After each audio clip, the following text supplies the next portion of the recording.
Good morning everyone. चलो, अच्छा, हमने पिछली क्लास में सेक्शन 40 कैपिटल ए हमने शुरू किया था, जिसमें हमने ए पॉइंट कवर किया था, पेमेंट टू स्पेसिफाइड पर्संस। एक बार मैं रिपीट कर रहा हूं, क्या कहता था वो पॉइंट। उसने कहा था कि असेसी ने इंकर करा है कोई एक्सपेंडिचर, उस एक्सपेंडिचर के रिस्पेक्ट में असेसी ने कोई पेमेंट करी है। ठीक है, किसको? किसी स्पेसिफाइड पर्सन को। अब स्पेसिफाइड पर्सन में असेसी का रिलेटिव भी आ सकता है और असेसी के क्लोज एसोसिएट्स भी आ सकते हैं। और असेसिंग ऑफिसर को यह लगता है कि जो पेमेंट असेसी ने करी है वो जरूरत से ज्यादा है, बेतुकी पेमेंट करी है, तो जितनी ज्यादा लगती है असेसिंग ऑफिसर को उतनी वो क्या कर देगा? डिसअलाउ, मतलब उतने रुपए का उसको डिडक्शन नहीं मिलेगा। चलो, अब सेकंड पॉइंट सेक्शन 40 ए का क्या कहता है? वेरी वेरी इंपॉर्टेंट पॉइंट है, वेरी वेरी इंपॉर्टेंट। क्या कहता है जरा देखना। Payment in excess of ₹10,000 by mode other than account payee cheque और अकाउंट पे बैंक ड्राफ्ट और ईसीएस करना। ईसीएस मतलब इलेक्ट्रॉनिक क्लियरिंग सिस्टम। चलो ध्यान से समझना, इंपॉर्टेंट पॉइंट है, पढ़ो जरा, फिर मैं आपको समझाऊंगा।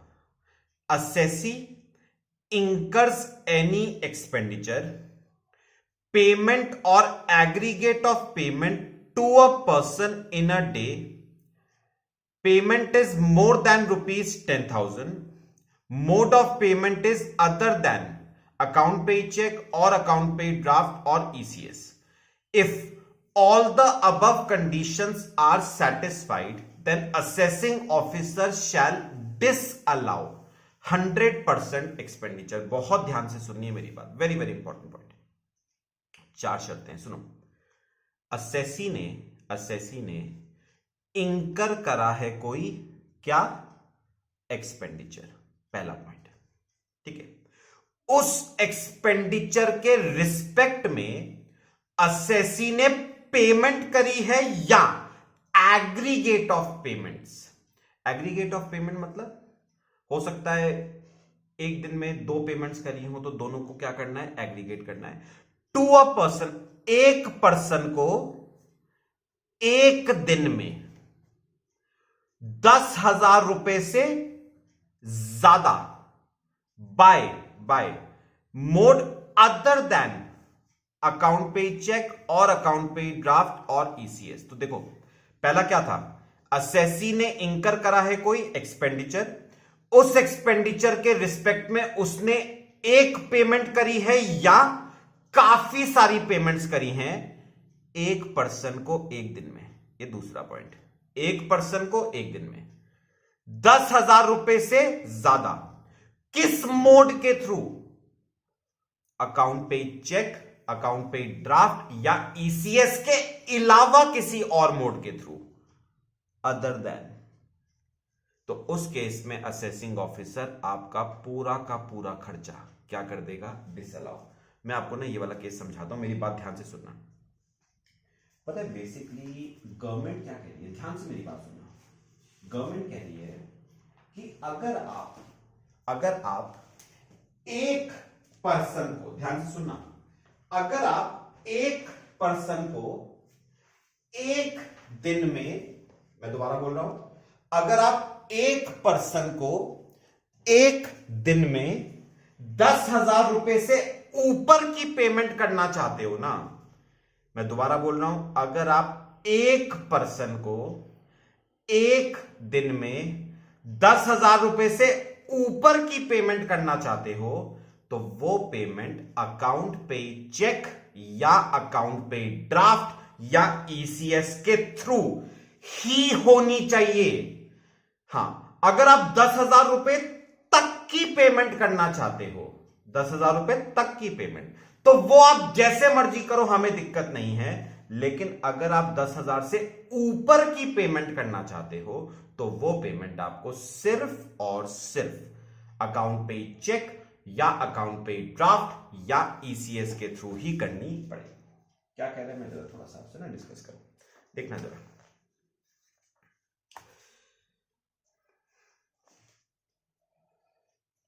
सबने मेरी बात समझनी है बहुत ध्यान से। देखो एग्जाम्पल, चलो मेरी बात समझनी है बहुत ध्यान से। पता है उसने क्या कहा कि कोई असेसी है, असेसी, ठीक है, असेसी ने ये एक पर्सन है, ठीक है, असेसी ने एक पर्सन को, ध्यान से सुनना, असेसी ने एक पर्सन को एक दिन में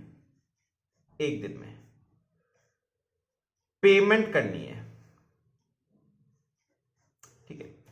अगर तो असेसी पेमेंट करना चाहता है लेस देन इक्वल टू 10,000, एक दिन में एक पर्सन को वो 10,000 रुपए तक की पेमेंट करना चाहता है, वो किसी भी मोड के थ्रू करे, हमें दिक्कत नहीं है, बाय एनी मोड, ठीक है, वो किसी भी मोड के थ्रू पेमेंट करे, हमें दिक्कत नहीं है। लेकिन अगर वो पेमेंट 10,000 रुपए से ऊपर की करना चाहता है ना, तो उसे ये पेमेंट अकाउंट पे चेक या अकाउंट पे ड्राफ्ट या ईसीएस के थ्रू ही करनी पड़ेगी। तो मुझे एक बार दोबारा बताओ क्या कह रहा है वो, सुनो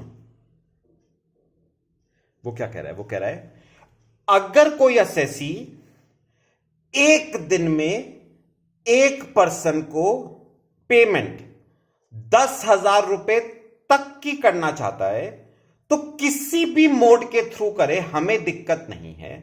लेकिन अगर वो पेमेंट एक पर्सन को एक दिन में 10,000 रुपए से ऊपर की करना चाहता है, तो उसे ये पेमेंट या तो करनी पड़ेगी अकाउंट पे चेक के थ्रू, या अकाउंट पे ड्राफ्ट के थ्रू, या ईसीएस इलेक्ट्रॉनिक क्लियरिंग सिस्टम के थ्रू। मैं आपसे ना थोड़ी सी जरा बातें डिस्कस करूंगा, आपको क्रक्स तो इस सेक्शन का क्लियर हुआ। सुनो एक बार दोबारा रिपीट कर दो जल्दी से, फिर आगे बढ़ते हैं, काम की बातें बताऊंगा आपको। उसने कहा असेसी अगर एक पर्सन को एक दिन में 10,000 रुपए तक की पेमेंट करना चाहता है, तो जैसे मर्जी करे, हमें कोई दिक्कत नहीं है। लेकिन अगर वो पेमेंट एक पर्सन को एक दिन में 10,000 से ज्यादा की करना चाहता है, तो उसे वो payment account payee check, account payee draft या ईसीएस के थ्रू ही करनी पड़ेगी, ठीक है। अब ये सेक्शन क्यों लाया गया था वो मैं आपसे थोड़ा सा जरा पॉइंट डिस्कस करूंगा, ध्यान से मेरी बात सबने सुननी है।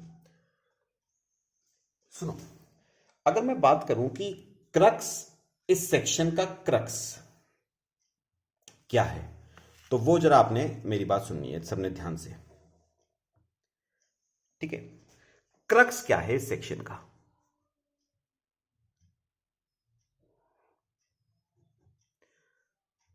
ठीक है। देखो क्रक्स क्या है इस सेक्शन का, पता क्या, बेसिकली जो गवर्नमेंट है ना, जो गवर्नमेंट है वो बेसिकली पता है किस चीज पे रोक लगाना चाहती है। गवर्नमेंट ना कैश की ट्रांजैक्शन पे, किसकी, कैश की ट्रांजैक्शंस को कर्ब करना चाहती है। गवर्नमेंट चाहती है कि लोग कैश का इस्तेमाल कम से कम करें, ठीक है। यानी गवर्नमेंट ये चाहती है कि अगर आपको ना किसी पर्सन को, एक पर्सन को एक दिन में 10,000 रुपए तक देने हैं, 10,000 रुपए तक देने हैं, सुनो गवर्नमेंट क्या कह रही है, अगर आपने एक पर्सन को एक दिन में 10,000 तक देने हैं, आप कैश में दो, शौक से दो, हमें कोई दिक्कत नहीं है। लेकिन अगर आप 10,000 रुपए से ऊपर देना चाहते हो ना, मोर देन 10,000, तो वो पैसा हम आपको कैश में नहीं देने पड़ेंगे। आप फिर क्या दो, या तो आप अकाउंट पे चेक के थ्रू पेमेंट करो, ठीक है, या आप अकाउंट पे बताओ ड्राफ्ट के थ्रू पेमेंट करो, या पेमेंट ईसीएस के थ्रू करो।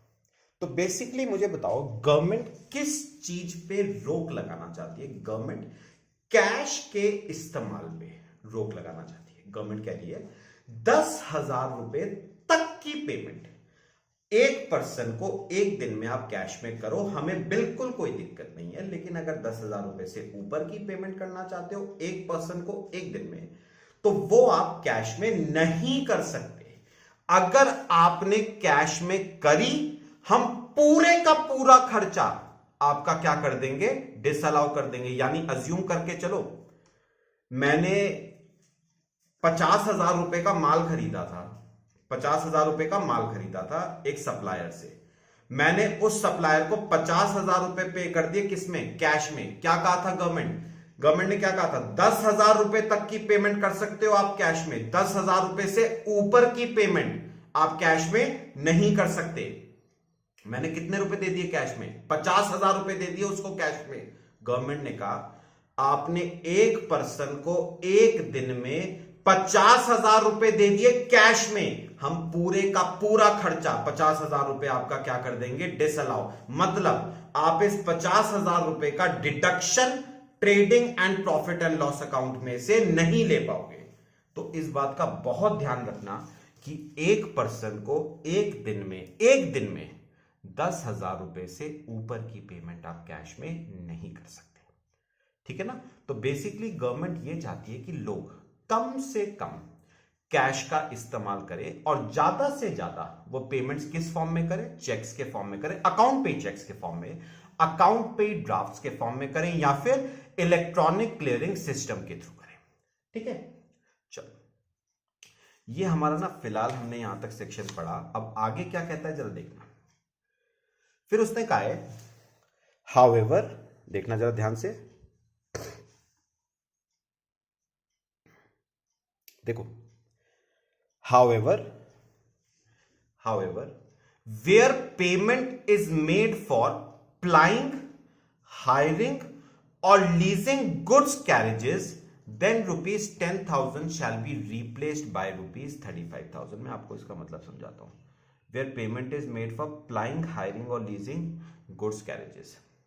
अच्छा, आपने अगर आपको याद हो तो ये बात मैंने आपसे पहले भी डिस्कस करी है। गुड्स ट्रांसपोर्ट एजेंसीज होती हैं जिन्हें हम जीटीए कहते हैं। मुझे बताओगे गुड्स ट्रांसपोर्ट एजेंसीज का काम क्या होता है?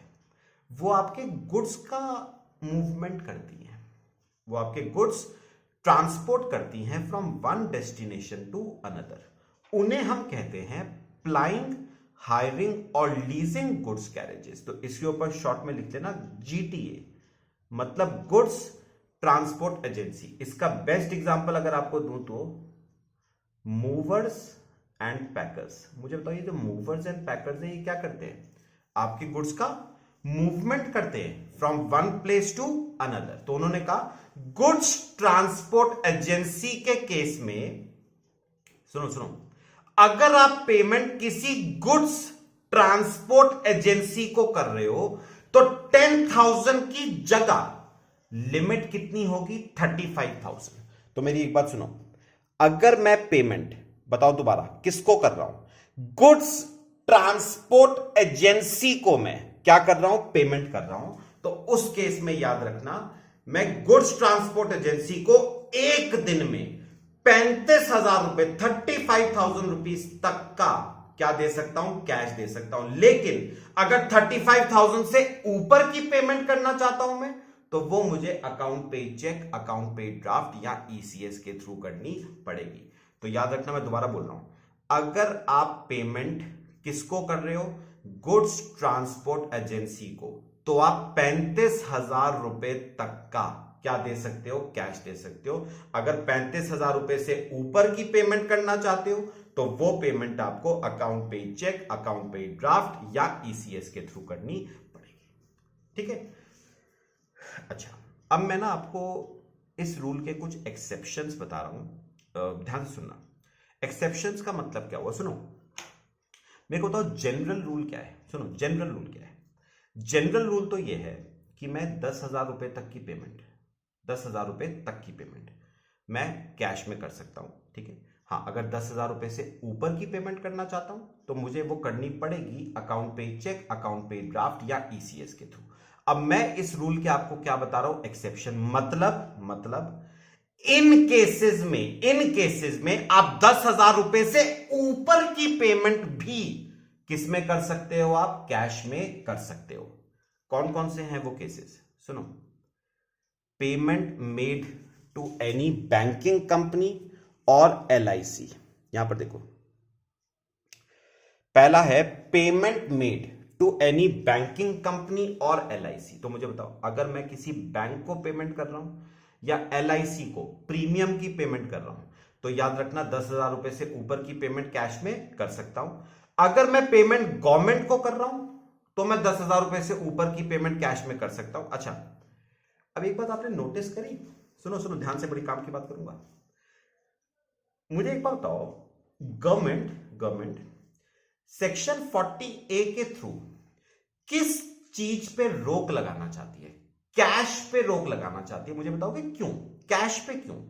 क्योंकि पता है, कैश की ना कोई अकाउंटेबिलिटी नहीं होती है। कैश को वेरीफाई करना बहुत मुश्किल होता है। कैश में मैन्युपुलेशंस पॉसिबल होते हैं, ठीक है।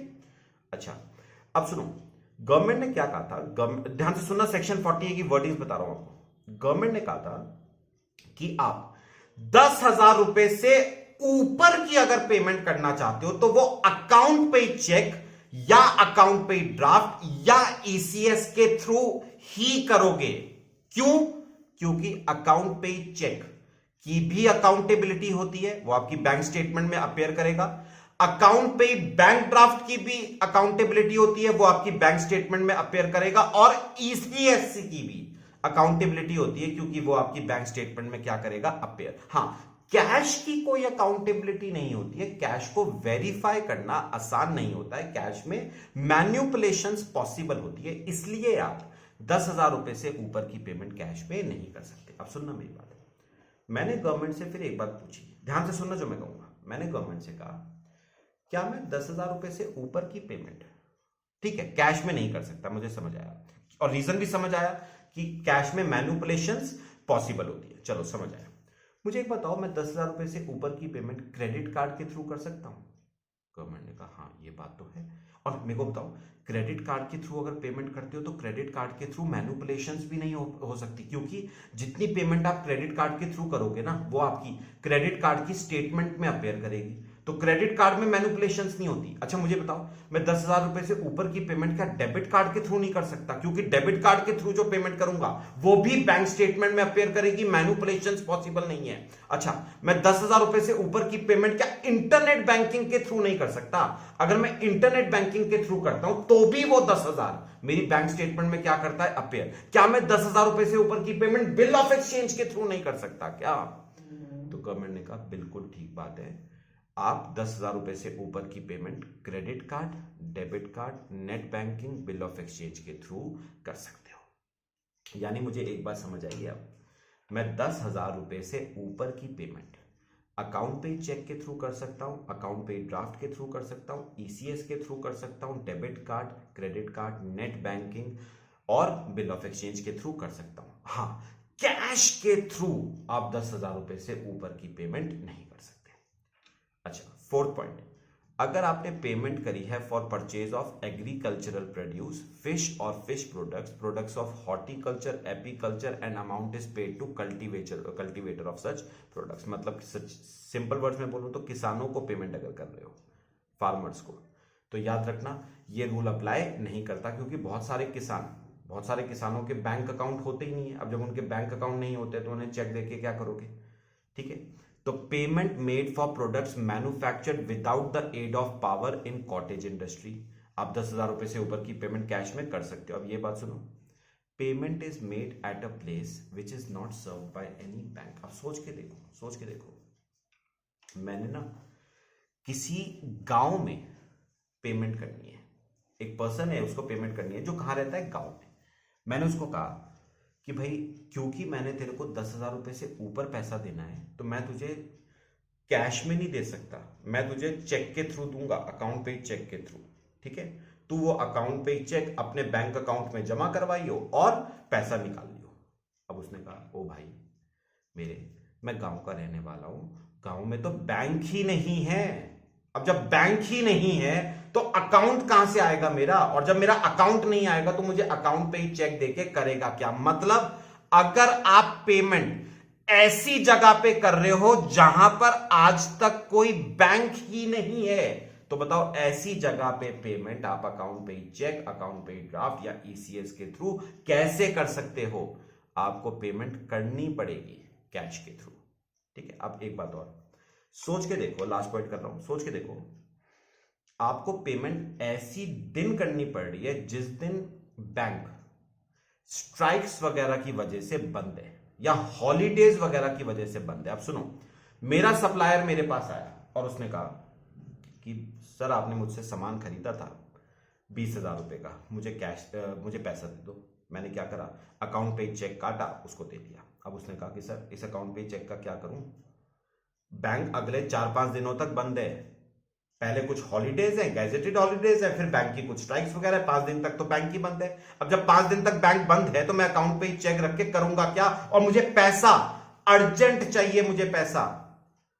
तो ऐसे केस में आप पेमेंट कैश में कर सकते हो when banks are closed on account of holidays और स्ट्राइक। तो ये कुछ एक्सेप्शंस हैं जहां पर आप लिमिट से ऊपर पेमेंट आप किस में कर सकते हो, आप कैश में कर सकते हो। अच्छा, मैं एक छोटी सी बात मैं आपसे और कर रहा हूं, मेरी बात बहुत ध्यान से सुनिए। देखो,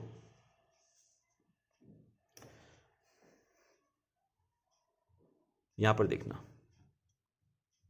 देखो, अच्छा समझना जरा, ये असेसी है, ठीक है, और ये सप्लायर है। देखो,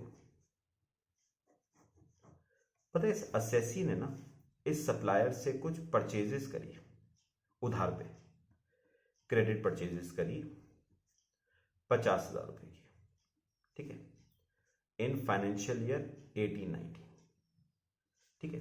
और क्योंकि ये उधार पे करी गई थी तो इस साल असेसी ने इन परचेजेस की पेमेंट नहीं करी। तो याद रखना, परचेज इस साल करी है लेकिन पेमेंट इस साल नहीं हुई। अब सुनना, पता है क्या, असेसी ने अपना बनाया trading and profit and loss account financial year 18-19 का। असेसी ने अपना trading and profit and loss account बनाया 18-19 का, और उसमें शो करा, सुनो, उसमें शो करा 2 परचेजेस 50,000। उसने परचेजेस शो करी 50,000। ऐसी करते हो, ठीक है, चलो बात खत्म हो गई। अब क्या हुआ, अब सुनो, अब क्या हुआ, असेसी ने इन परचेजेस की पेमेंट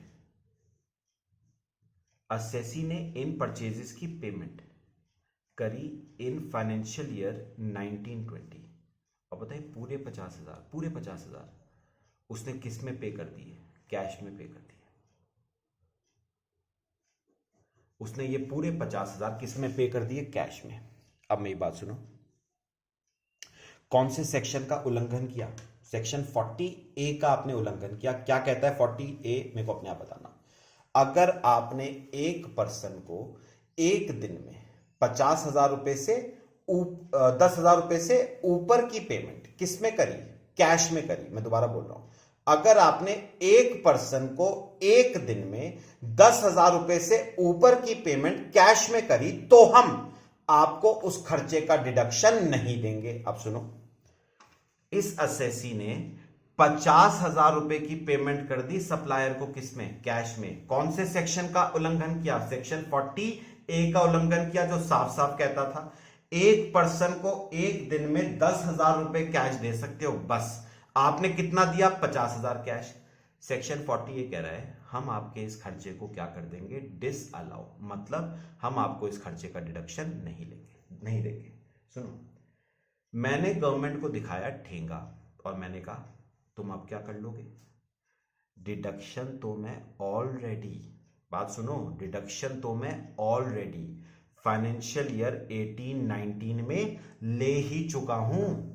तो डिडक्शन ऑलरेडी तुम मुझे दे चुके हो, तो अब क्या बोल रहे हो कि हम तुम्हें डिडक्शन नहीं देंगे। तो गवर्नमेंट ने कहा अच्छा तू डिडक्शन ले चुका है, तो एक बात याद रख लेना, जो ट्रेडिंग अकाउंट, सुनो, जो ट्रेडिंग अकाउंट बनेगा ना 19-20 का, जो ट्रेडिंग अकाउंट बनेगा कौन से साल का?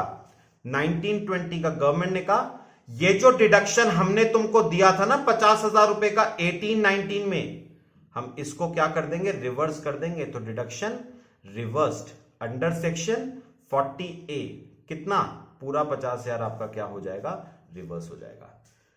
तो गलती से भी ना, मेरी बात सुनो, गलती से भी 10,000 रुपए से ऊपर की पेमेंट कैश में मत कर देना। तो यहां पर मेरे को एक बार दोबारा बता दो, मुझे एक बताओ, मैं इस 50,000 रुपए का डिडक्शन कौन से साल में ले चुका हूं? 1819 में मैंने ले लिया। अच्छा, पेमेंट मैंने कौन से साल में करी? 1920 में करी। किस में? कैश में। 10,000 रुपए से ज्यादा की। तो गवर्नमेंट ने कहा ऑल्दो आप डिडक्शन इस खर्चे का ले चुके हो 18-19 में, लेकिन 19-20 में आपने हमारी शर्तों का क्या किया? उल्लंघन। तो हम 19-20 में वो दी गई डिडक्शन आपसे क्या लेते हैं? वापस लेते हैं। मतलब पहले जितने रुपए का डिडक्शन आपको दिया था उतने का डिडक्शन अब हम क्या कर देंगे? आपका रिवर्स कर देंगे। और ये अब क्या हो जाएगा आपके हैंड्स में? क्या हो जाएगा आपके हैंड्स में? टैक्सेबल हो जाएगा। ठीक है, तो ये आपका सेक्शन 40A सेकंड पॉइंट भी हो गया हमारा। ठीक है ना? चलो, बाकी हम नेक्स्ट क्लास में डिस्कस करेंगे। Thank you.